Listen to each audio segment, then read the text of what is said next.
ইরানে নারীদের জন্য একটি হিজাব বাধ্যতামূলক পোশাক বিধি আইন কার্যকর করতে যাচ্ছে, যা গুরুতর শাস্তির ব্যবস্থা করেছে। এই আইন অমান্য করলে নারীদের মৃত্যুদণ্ড বা সর্বোচ্চ 15 বছরের কারাদণ্ড হতে পারে। এছাড়া শালীনতা ও হিজাবের সংস্কৃতির নামে পাশ হওয়া এই আইনে 12,500 ইউরো পর্যন্ত জরিমানা, বেত্রাঘাত এবং দীর্ঘমেয়াদী কারাদণ্ডের শাস্তির বিধান রাখা হয়েছে।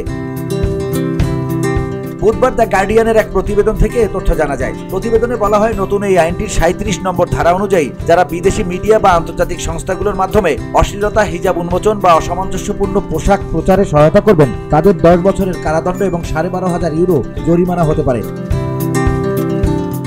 এর ফলে বিদেশে বা আন্তর্জাতিক মহলে ইরানি নারীদের প্রতিবাদ প্রচার করলেও তারা শাস্তির মুখোমুখি হতে পারেন। নতুন আইনে বাণিজ্যিক প্রতিষ্ঠান, ট্যাক্সি চালক, মিডিয়া এবং শিক্ষা প্রতিষ্ঠানগুলো শাস্তি ও জরিমানার আওতাধীন হবে। যদি তারা নারীদের বিরুদ্ধে এই আইন লঙ্ঘনের অভিযোগ জানাতে ব্যর্থ হয়, তাদেরও শাস্তি পেতে হবে।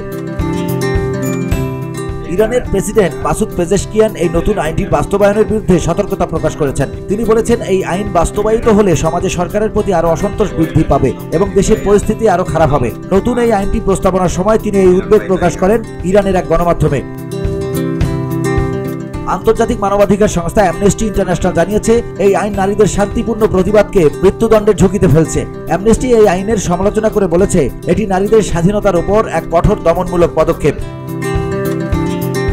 ইরানের সাংবাদিক, মানবাধিকার কর্মী, ধর্মীয় নেতা এবং আইনজীবীরা এই আইনের তীব্র বিরোধিতা করেছেন। তারা বলছেন, এই আইন নারীদের স্বাধীনতা হরণের একটি অংশ, যা ইরানের চলমান নারী জীবন স্বাধীনতা আন্দোলনকে আরো কঠিন করে তুলবে।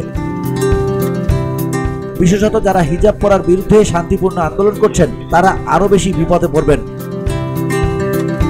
VOD Bangla news desk.